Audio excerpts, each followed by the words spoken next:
Well, here at Q2, we take social distancing very serious. In fact, most of the KTVQ staff is working from home. And to avoid unnecessary contact here on the news desk, Russ and I will be splitting up our time in the building.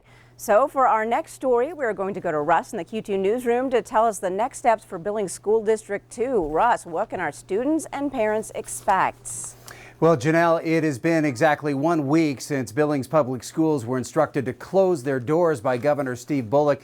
We spoke with Superintendent Greg Upham this afternoon to get an update on how everything is going. Yeah, well, probably the biggest question this week is, are we going to extend, or is the governor going to extend the closure? We don't know that. I've said earlier that I anticipate that happening, and that falls into my Tier 2 planning for the district. Tier 1 was the 2 weeks the governor gave the proclamation. Tier 2 would be mid-April. Tier 3 would be the end of the year, and I anticipate that we will go at least into mid-April. We're hoping to hear from the governor's office early this week, and as soon as we do, I'll get that information out ASAP. You know, graduation is a question that keeps coming up, and same status as last week. No decision on graduation yet. We have not canceled or postponed it, nor am I saying we're going to have it. We're just going to watch and see what happens. The other part of this is the instruction piece is very critical.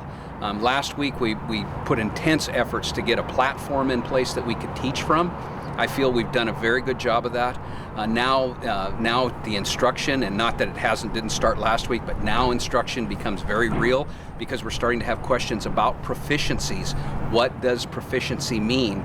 Those types of questions that we're asking ourselves, looking for answers in the case that we go to mid-April, we go to the end of the year. We have to ensure to the best of our ability that our students are on grade level or close to being on grade level when we finish. I talked about it last week that the students, midweek started to email and say that they were missing their peers and missing their teachers. And I had a conversation with one of our kindergarten teachers yesterday in the store. I seem to meet most parents by the egg and milk aisle. So if you want to have a conversation with me, just wait till I'm there, right? But she said she's been reaching out to her students, her kindergarten students, and they've been crying. They're saying, how many more sleeps until we get to see you? And she said, well, we don't know, so we just have to keep working. But I see it in our staff too, the importance, even though everything is virtual and we can't get closer than 6 feet.